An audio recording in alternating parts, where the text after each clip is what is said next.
بسم اللہ الرحمن الرحیم۔ صراط مستقیم ہی کیوں؟ سیدھی راہ کا سوال کرنے کی کئی وجوہات ہو سکتی ہیں۔ اول، راہ کا قریب ترین ہونا، کیونکہ سیدھا راستہ دور والے راستے کے مقابلے میں نزدیک ترین ہوا کرتا ہے۔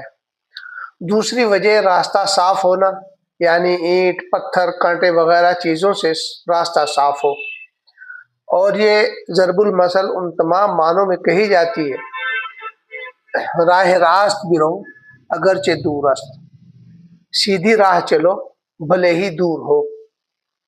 یہاں سیدھے راستے سے مراد صاف اور محفوظ راستہ ہے، کیونکہ سیدھا راستہ تو دور ہوتا ہی نہیں۔ تیسری وجہ، چور اچکوں، راہزنوں اور درندوں وغیرہ سے راستے کا محفوظ ہونا۔ ایسے ہی کھانے پینے کی کمی جیسی تکلیف دہ چیزیں نہ ہوں، اور ان تینوں ہی معنوں میں راستے کا سیدھا ہونا منزل تک پہنچنے کے لیے شرط ہے۔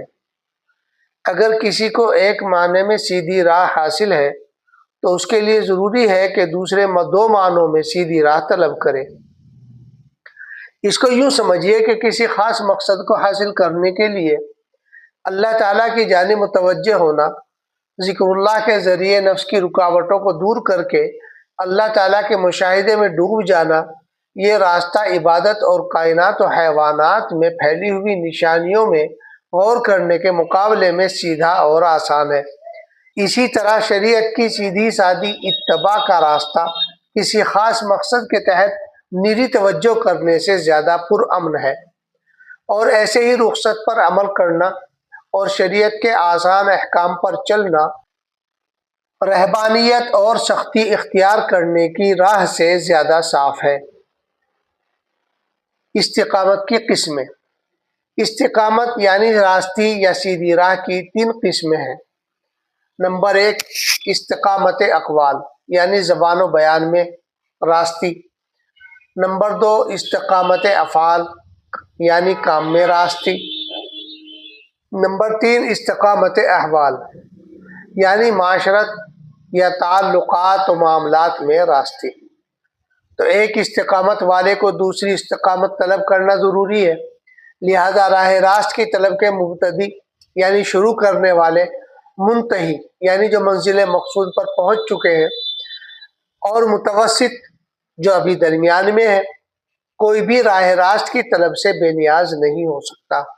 اسی لیے مناجات کے وقت اس دعا کو اختیار کر کے بندوں کو تعلیم دی گئی ہے۔ اعتدال کے معنی میں استقامت یعنی افراط و تفریط، زیادتی اور کمی سے بچنا ہر معاملے میں اچھا ہے۔ مثلا عقائد میں جو شخص تشبیہ یعنی اللہ تعالیٰ کی صفات کو مخلوق کی صفت جیسا سمجھنا، اس میں حد سے بڑھتا ہے، وہ اپنے معبود کو دوسری مخلوقات کی طرح کسی تھان یا دھام یا جگہ اور سمت و جہت کا پابند اور اسباب و ذرائع کا محتاج سمجھتا ہے۔ اس کا مذہب باطل ہے اور یہ تفرید کا شکار ہو گیا۔ اور جو شخص تنزیہ یعنی بندوں کسی تمام صفات سے اللہ تعالیٰ کو پاک قرار دینا، اس میں زیادتی کرتا ہے، وہ اپنے معبود کو معطل یعنی بیکار اور فاضل سمجھتا ہے، اس نے افراد کی راہ اختیار کی۔ دیگر عقائد کا بھی اسی سے اندازہ کیا جا سکتا ہے۔ اخلاق میں اعتدال یہ ہے کہ زبان کو افراط یعنی زیادہ اور بے مقصد بولنے سے باز رکھے، اور زبان کی تفریط سے بھی بچے، یعنی بولنے کی ضرورت کے وقت چپی نہ سادھ لے۔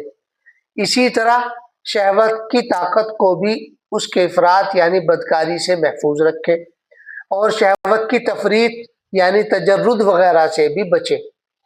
ایسا نہ ہو کہ شہوت کے حلال طریقوں سے یعنی نکاح اور شادی وغیرہ سے بھی اجتناب اور پرہیز کر بیٹھے۔